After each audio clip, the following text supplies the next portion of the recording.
À la une ce soir, la CACEM et son service de transport scolaire pointés du doigt par les usagers après la mise en place d'un nouveau logiciel imposant un paiement à l'année. Explication dès le début de ce journal. Le TCSP, le rapport sur la phase de test toujours pas rendu public, aucune date programmée pour la mise en route du service. C'est ce qui est ressorti d'une conférence de presse ce matin. Cérémonie officielle pour les obsèques de Monseigneur Marie-Sainte. L'ancien archevêque a eu droit aux honneurs religieux à la cathédrale Saint-Louis de Fort-de-France ce matin. Et puis la rentrée à Fort-de-France, la semaine des 4 jours, le gel des contrats aidés, l'avenir des associations. Nous en parlerons avec notre invité, le maire de Fort-de-France, Didier Laguerre, qui répondra à nos questions. Bonsoir et à tout à l'heure. Voilà pour les titres. Bonsoir à tous. On commence avec ce couac dans la gestion des paiements des abonnements des bus scolaires par la CACEM. Le mode de règlement a changé et à quelques jours de la rentrée, de nombreux parents sont inquiets. Les explications de Sandrine Claude. Donc moi je ne comprends pas. D'habitude on paye chaque mois et là on demande de payer l'année entière. Mauvaise surprise pour Fabienne. Alors qu'elle s'apprête à régler en ligne le transport scolaire de sa fille, le nouveau logiciel instauré par la CACEM exige un paiement intégral. Je suis quand même assez choquée parce que c'est toujours la même chose. On impose aux gens quelque chose sans les prévenir, sans les informer. Donc sortir une somme de 300 € à la rentrée alors qu'il y a des livres à acheter, enfin ma fille est quand même en terminale, c'est quand même un budget conséquent. Voilà, au jour d'aujourd'hui, on n'a pas payé et moi je ne sais pas comment elle va prendre le bus la semaine prochaine. Comme Fabienne, plusieurs dizaines de parents ont été pris de court par ces nouvelles modalités. Depuis, le siège de la CACEM ne désemplit pas. J'ai été surprise parce que j'ai 2 enfants, j'ai un au lycée et l'autre au collège. C'est difficile parce que pour moi ça fait 550 €. Donc c'est pas du tout évident. C'est une question d'organisation et de non-respect des parents et d'explication. Si tout avait été expliqué correctement, tout le monde aurait compris. La collectivité de son côté se défend. Elle explique avoir opéré ce changement pour des raisons pratiques. Il y a 2 principaux avantages. C'est tout d'abord la fiabilité du système, puisque chaque enfant a un identifiant. Et donc derrière, on sait qu'on peut construire une base de données qui va suivre l'enfant, d'une part. Et puis, deuxièmement, aujourd'hui, on ne peut plus se contenter des informations papier. Tout le monde a son smartphone, a Internet pratiquement, et attend aussi des services en ligne. La CACEM se veut rassurante et affirme que les parents pourront aussi payer en plusieurs fois. On a mis en place un partenariat avec la Poste. Avec un système qui s'appelle Efficash. Et donc, le parent peut imprimer un document Efficash, qui lui permet d'aller à la poste et de payer en liquide et en autant de fois qu'il veut. Pourtant, au bureau de poste voisin, certains parents procèdent à ce mode de paiement, loin de faire l'unanimité. Ça reste quand même compliqué de venir sur place payer, tandis qu'avant c'était beaucoup plus simple d'aller prendre sa carte. Là, ça reste compliqué. D'ici quelques jours, les parents devraient recevoir un courrier d'information sur ces nouveaux changements. Pour cette rentrée 2017, près de 5200 élèves vont emprunter les bus scolaires de la CACEM. Transport, toujours avec le dossier du TCSP. C'est aujourd'hui que la CFTU devait présenter le bilan de la phase de test. Le rapport n'a pas été rendu public. Parmi les seules certitudes, le service ne sera pas effectif au 1er septembre. C'est ce qui ressort d'une conférence de presse donnée ce matin. Les explications d'Alizé Lutran et de Guy Raphaël René. On est tous un petit peu impatients de voir circuler normalement les bus, ce qu'on appelle les BHNS, qui seront au service des usagers. On attendait une date. Il semblerait que le lancement commercial du TCSP soit renvoyé au calende grec. La CFTU, en charge de la partie technique du dossier, devrait remettre d'ici demain à la CACEM le bilan de la marche à blanc. Sous 15 jours, les techniciens de la communauté d'agglomération vont l'expertiser avant de remettre à leur tour leurs conclusions à Martinique Transport, l'autorité organisatrice. Qui devra ensuite arrêter des choix d'horaires, à quelle heure ça commence, à quelle heure ça finit, quelle fréquence et aussi et surtout quel tarif. d'accès au TCSP et à partir de là, le TCSP pourra démarrer. Mais quand? Car malgré les 5 mois de marche à blanc, beaucoup de questions restent à régler. Les taxicos, d'une part, les navettes maritimes qui viennent des Trois-Îlets ou qui viennent de Casse-Pilote, les différents modes de transport. Mais pour l'heure, Martinique Transport n'a pas prévu de réunir les différents acteurs pour statuer sur ce point. Du côté des bus, la fin de la marche à blanc, initialement annoncée lundi, s'arrête finalement ce soir. Mais la CACEM a annoncé cet après-midi que les 14 BHNS continueraient à circuler. Faire circuler les bus, c'est faire acquérir de l'expérience aux chauffeurs de ces bus qui sont des bus qui sont longs, qui sont lourds, qui circulent sur des circuits étroits, avec des ponts, des tunnels, etc. Et donc, plus on aura d'expérience acquise sur la circulation de ces bus, et mieux ça vaudra en matière de fluidité et de sécurité. Une nécessité donc, car l'immobilisation des bus avant la marche à blanc avait à l'époque coûté 1 800 000 € de remise en service. Le tour de piste continue. La communauté d'agglomération réfléchirait à poursuivre les tests avec des civils. Une chose est sûre, la saga du TCSP n'est pas prête de s'arrêter. En bref, le prix des carburants à compter de demain, le sans-plan, est à 1,31 € le litre, soit 2 centimes de moins par rapport au mois d'août. Le gasoil routier est à 1,08 €, soit moins 2 centimes également par rapport au mois d'août. Et puis la bouteille de gaz est à 21,53 €, soit une hausse de plus de 39 centimes. Dans le reste de l'actualité de ce 31 août, la conférence de presse de rentrée du maire de Fort-de-France, Didier Laguerre, qui est notre invité ce soir. Bonsoir. Bonsoir. Et merci d'avoir accepté notre invitation. On va faire le point dans quelques instants sur les chiffres de cette rentrée à Fort-de-France. Mais d'abord, on va aborder ensemble les problématiques de cette rentrée et notamment une problématique d'actualité, le gel des contrats aidés annoncé par le gouvernement. Quel sera l'impact de cette annonce pour la rentrée à Fort-de-France ? Même pour cette rentrée à Fort-de-France, cet impact se situe au niveau des associations qui travaillent avec la ville de Fort-de-France et qui prennent en charge les enfants dans les garderies, au niveau des animations périscolaires.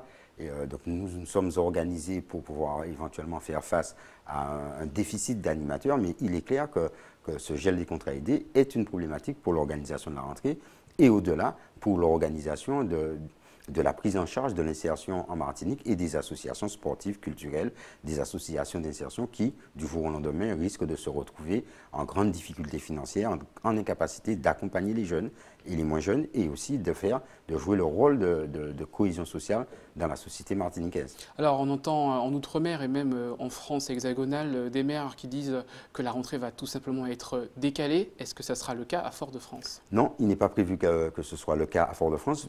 Je le répète, notre problème est plus au niveau des associations sportives, culturelles, d'insertion, qu'au niveau de l'organisation de la rentrée, puisque nous n'avons pas beaucoup de contrats aidés dans l'effectif municipal, mais par contre au niveau des associations, cela pose une vraie difficulté. Cet après-midi, je recevais une association d'insertion qui ne sait pas si ces contrats aidés seront renouvelés. Or, elle réalise de l'insertion de public en grande difficulté et en situation d'errance dans les rues. Vous voyez que ça a un impact qui va bien au-delà de la problématique de la rentrée scolaire.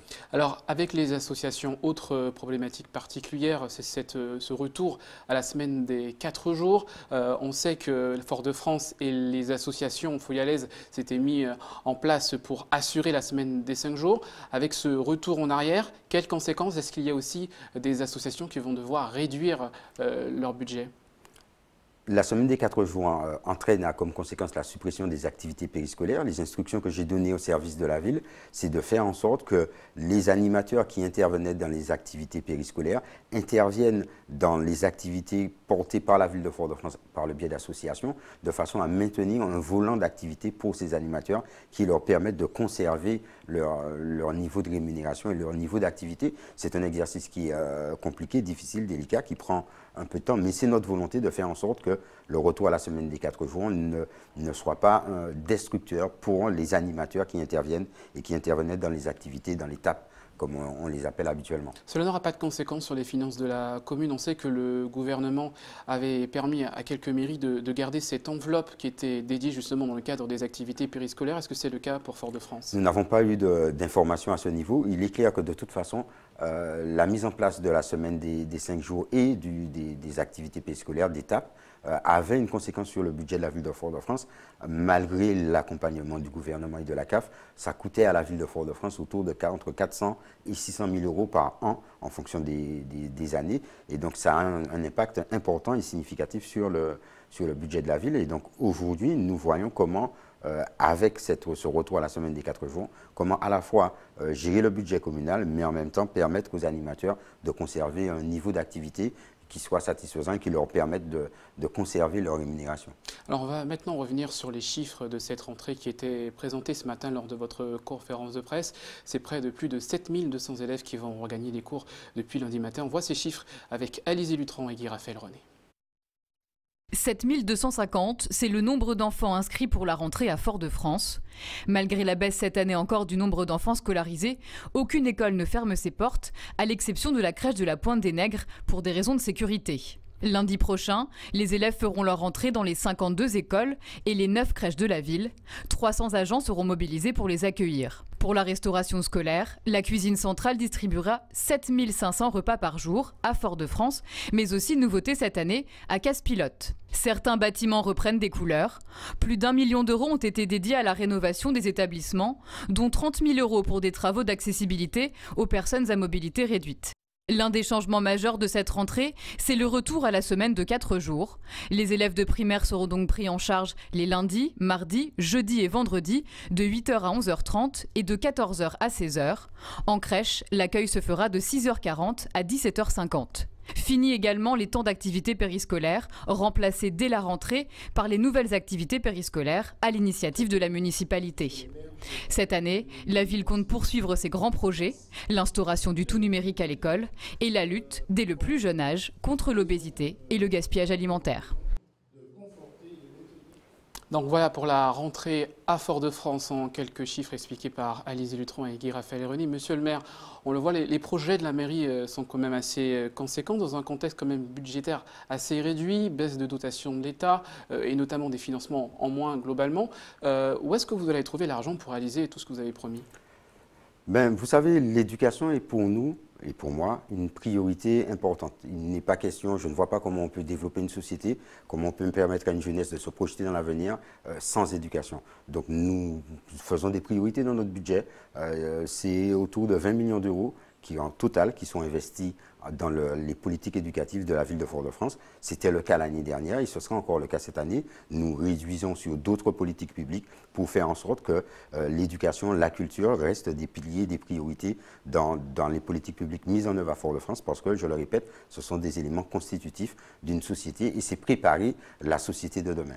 Alors, on vous a vu dans la semaine faire le tour des écoles, notamment pour vérifier l'état d'avancée des travaux. Est-ce que vous avez aussi constaté des vandalismes? On sait que généralement, l'année dernière, il y a eu beaucoup d'écoles qui ont été saccagées. Est-ce que les écoles ont été sécurisées contre ces actes de vandalisme? Les écoles sont sécurisées contre les actes de vandalisme, ce qui n'empêche pas qu'il y ait des actes de vandalisme, qu'il y ait des gens qui ne respectent pas ces lieux d'apprentissage, de savoir et de formation. Ça a été le cas là pendant ces vacances? Nous n'avons pas eu à déplorer cette année, pendant ces vacances scolaires, d'actes de vandalisme significatifs, ce qui est une bonne chose et je souhaite surtout que ça se poursuive et que les uns et les autres respectent ce lieu qu'est l'école, qui est un lieu d'accueil des plus jeunes et un lieu d'apprentissage et qui permettent à ces jeunes de se projeter dans l'avenir.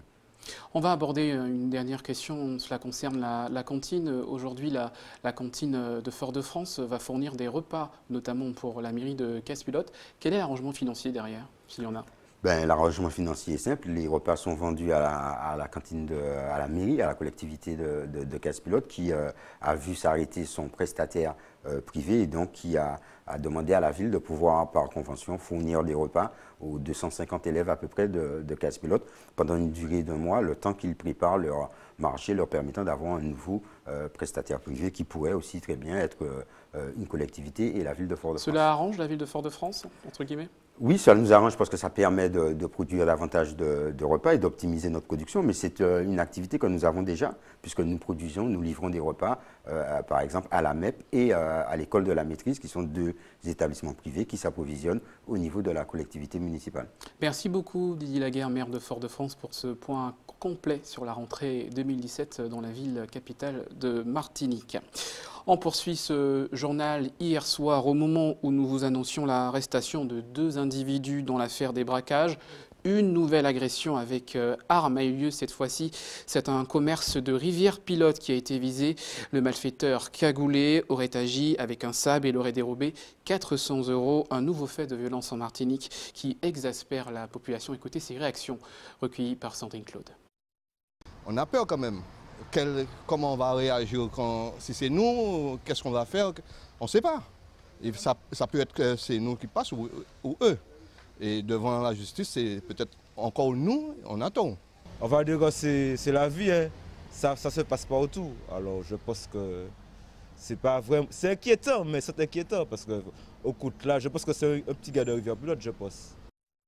Restez avec nous à suivre dans votre journal les obsèques de Monseigneur Marie-Sainte, célébrées ce matin à la cathédrale Saint-Louis de Fort-de-France. Et puis votre JT des communes, secours de soutien au quartier Gondo du Lamentin. C'est en toute intimité que l'inhumation de Monseigneur Marie-Sainte se déroulera samedi prochain au cimetière de Balata. Ce matin, l'ancien archevêque de Fort-de-France et de Saint-Pierre a eu droit à des funérailles officielles à la cathédrale Saint-Louis de Fort-de-France. Le reportage de Loïc Régis. Eh bien, il était celui qui appelait, déjà tout jeune, rassemblait les fidèles pour la prière. C'est Jésus qui lui donne la grâce d'être prêtre. Une cérémonie présidée par l'archevêque David Macaire. Par des mots simples et sincères, il rend hommage à Monseigneur Marie-Sainte dans son homélie. La cathédrale est trop petite pour accueillir les nombreux fidèles touchés par la disparition de l'ancien chef de l'église. C'était vraiment éprouvant, mais c'est très bien. Ça a été pour moi une très belle cérémonie que j'ai accueillie avec joie dans la foi. Et c'est là que j'ai vu aussi la beauté de notre église catholique. Un très beau témoignage avec des évêques des autres régions également, des autres diocèses et la présence également d'un cardinal. C'était une très belle communion, je dirais fraternelle et de la Caraïbe. Les fidèles ne sont pas les seuls à avoir fait le déplacement. Les autorités civiles, des personnalités politiques, mais surtout des représentants religieux venus de toute la Caraïbe sont bien là. J'étais vraiment très touché, d'abord par son écoute, par sa simplicité, son humilité. Et puis j'ai découvert, surtout depuis quelques jours de l'annonce de son décès, la personnalité forte qui a marqué, bien sûr, la Martinique, mais il était l'archevêque. Alors il est normal que les évêques de Guadeloupe et de Guyane soient présents pour ce grand événement que nous venons de vivre. Pour nous, vous savez, la mort, c'est vraiment un passage. Comme disent les Africains auprès desquels j'ai servi, Dieu l'a guéri. Alors on est heureux pour lui. Bien sûr, nous, on a quelquefois la pensée égoïste de vouloir le garder pour nous, mais c'est un peu de l'égoïsme. Et le Seigneur nous retire cet égoïsme en nous disant qu'il parte bien, que le Seigneur le récompense de tout ce qu'il a fait.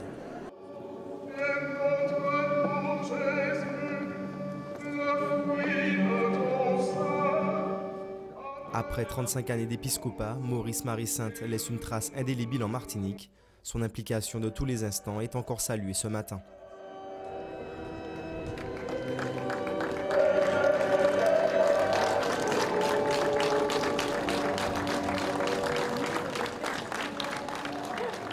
Je pense qu'il était heureux quand même de voir les fidèles rassemblés. Les moments de synode ou les grands jubilés, le jubilé de l'an 2000, des choses comme ça. Moi-même, j'y étais pas, mais on m'en a parlé. J'ai vu les images, les photos. J'en ai parlé avec lui aussi d'ailleurs. Non, c'était des moments qui étaient très très forts pour lui, justement un peu émouvants. Donc du coup, c'est pas qu'il n'aimait pas, qu'il n'était pas à l'aise, mais il sentait que quelque chose passait. Comme aujourd'hui d'ailleurs, on sent bien que son message est passé 5 sur 5. En tout cas, je l'espère de tout cœur, parce que je ne changerai pas un iota de ce qu'il a enseigné pendant 35 ans. 2 heures de chant et prière pour accompagner Maurice Marie-Sainte. La dernière cérémonie aura lieu samedi matin à l'église de Balata. Célébration qui, cette fois, sera réservée à sa famille et ses proches.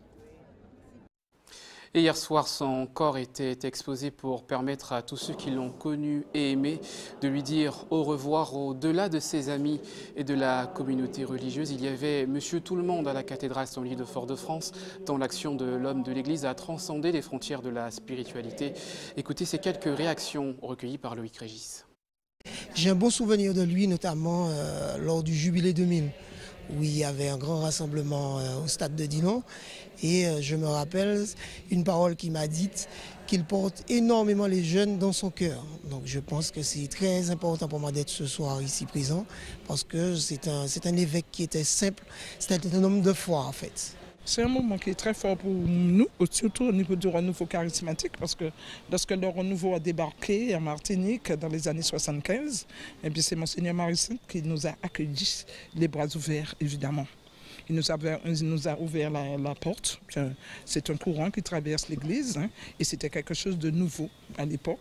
Et pourtant, il a fait confiance à des personnes comme nous de mettre en marche ce mouvement qui perdure jusqu'à présent. Il est très simple comme il était, Monseigneur. Et je suis là ce soir, c'est parce que c'est lui qui m'a confirmé. Alors j'ai été obligé d'être là ce soir. La veille s'est très bien passé, je félicite beaucoup les Martiniquais par rapport à tout ça. C'est très bien passé, je vois, il nous a laissé bêtement, mais ça m'a chagriné un petit peu. Voilà. Des nouvelles du ciel avec cet ouragan de catégorie 3. Maintenant, il est à 500 km du Cap-Vert, à l'est donc de l'Afrique. Pour l'instant, au milieu de l'océan Atlantique, sa trajectoire est incertaine, même si il est très probable qu'il évolue à proximité de l'arc antillais. Selon Météo France, plus de détails dans votre bulletin météo après ce journal. C'est l'heure de retrouver votre JT des communes.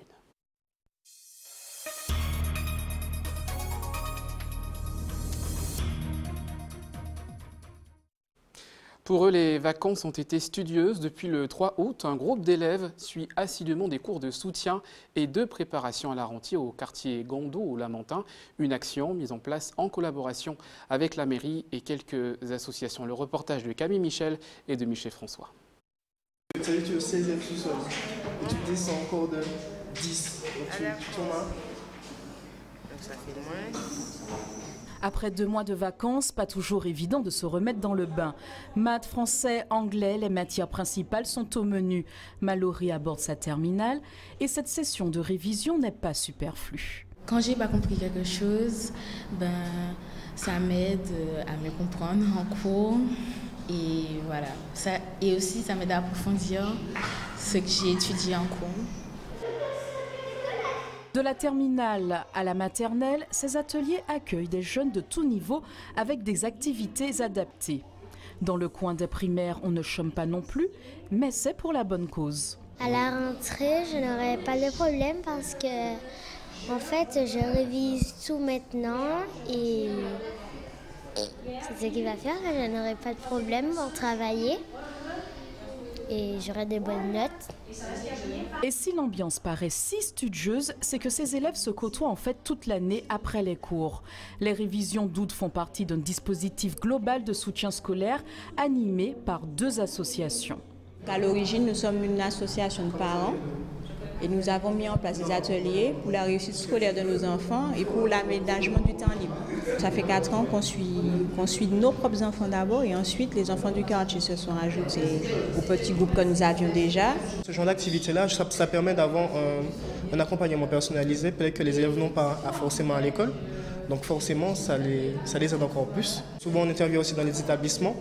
Donc même les responsables d'établissement sont très contents de notre travail puisqu'ils voient que même au niveau comportemental et au niveau scolaire, ça s'améliore. Un pari gagnant également pour la Maison pour tous. Une trentaine d'enfants y sont suivis durant l'année scolaire, venus des quartiers du Lamentin, mais aussi d'autres communes de l'île. Il y a toujours une forte demande, il y a toujours des parents qui veulent justement que la réussite de leur enfant. Alors c'est pour ça que justement on ne veut pas non plus interrompre cette activité. C'est pour ça que justement la période des grandes vacances est propice à faire justement un sondage, à faire connaître l'activité aux parents. Et justement ça permet aussi à des parents de connaître la Maison pour tous. Après l'échauffement d'août, les ateliers de soutien scolaire reprennent en octobre, tous les soirs de 16h à 21h, budget 8 € de l'heure. Votre planning du don du sang maintenant, demain, vous avez rendez-vous entre 13h et 18h à la Grande Récré sur le parking rond-point Canal Cocotte à Ducos pour faire votre bonne action de la semaine. Les cours de gym douce reprendront le 21 septembre à l'EHPAD Âge d'Or de Fort-de-France. Un jeudi sur deux, les résidents pourront profiter de cette activité physique parfaitement adaptée à leur grand âge. Hubert Bornil et Loïc Régis avaient pu assister à une séance avant la pause des vacances. Regardez. Comme quoi la notion de vieillir en Martinique n'est pas synonyme de mal-être. On peut vieillir et être dans de bonnes conditions, traité comme il le faut, comme cela se passe ici. Tous les jeudis, on va retrouver Bob pour son cours de gym douce. Vous allez tendre un bras, le bras droit, tout le monde tend son bras droit. De la gym douce pour la douzaine de résidents assidus à cet atelier. Évidemment, ici, il ne s'agit pas de se préparer pour le marathon de Fort-de-France. Avant tout, il est question de maintien de l'autonomie, permettre à ces personnes du grand âge d'avoir une activité physique, même si certains préfèrent avoir d'autres occupations. Je ne suis pas très amateur de sport. Ouais. Vous me le dire toute la vérité. Mais vous êtes là quand même. Je suis là quand même et je vais, je regarde. Je suis très bricoleur, très... Ouais, ça ne veut pas dire que je reste couché à la maison. En tout cas, la salle est pleine, comme on peut le voir. Et d'après le coach, les résidents prennent vraiment du plaisir à pratiquer, ne serait-ce qu'une heure par semaine. Le fait de les faire bouger leur permet de retrouver ou de garder une certaine mobilité. Donc le travail se fait sur justement des mouvements qui sont lents mais qu'on essaye de pousser au maximum. Et puis en même temps ça fait travailler le cœur. Cet EHPAD accueille des personnes valides de 60 ans et plus, seules ou en couple. Ici, on leur offre un accompagnement basé sur la qualité de vie, le bien-être et la sécurité. On a mis en place donc de la gym douce, gym adapté, on a mis en place des ateliers cuisine, ateliers art de la table. On a également mis en place ateliers musique qui permet aussi de stimuler la mémoire, stimuler l'activité cérébrale et des activités jeux comme le Scrabble ou l'auto, choses comme ça. Allez, on peut s'applaudir. Allez. C'est la fin du cours maintenant, après le petit gâteau, parce que les grandes personnes aiment bien ça, ben on passe tout simplement à la pause. Voilà, ainsi une tranche de vie à l'âge d'or. Voilà, et c'est ici qu'on referme cette édition. Avant de vous quitter, je vous rappelle les principaux titres développés. Ce couac à la CACEM et au service des transports scolaires, pointé du doigt par les usagers après la mise en place d'un nouveau logiciel imposant un paiement à l'année. Le dossier du TCSP, le rapport sur la phase de test n'a toujours pas été rendu public. La date de la mise en service effective est toujours inconnue. Les obsèques de Monseigneur Marie-Sainte ce matin à la cathédrale de Fort-de-France. Des personnalités politiques et religieuses de la Martinique et de la Caraïbe étaient présentes. L'inhumation est prévue ce samedi au cimetière de Balata. Et puis nous avons fait un point sur la rentrée à Fort-de-France. 7250 enfants reprendront le chemin de l'école. Il y aura plus d'incidences sur les contrats aidés pour la mairie. Les associations pourront aussi bénéficier de la générosité de la mairie qui a pu mettre en place de nouvelles activités périscolaires. À suivre, Destin d'Outre-mer avec l'humoriste Gilles Saint-Louis, la météo de Christine Louria. À 20h, votre série Hawaï 5-0. Demain, vous retrouverez Alizé Lutron pour votre journal. Prenez soin de vous. Excellent week-end.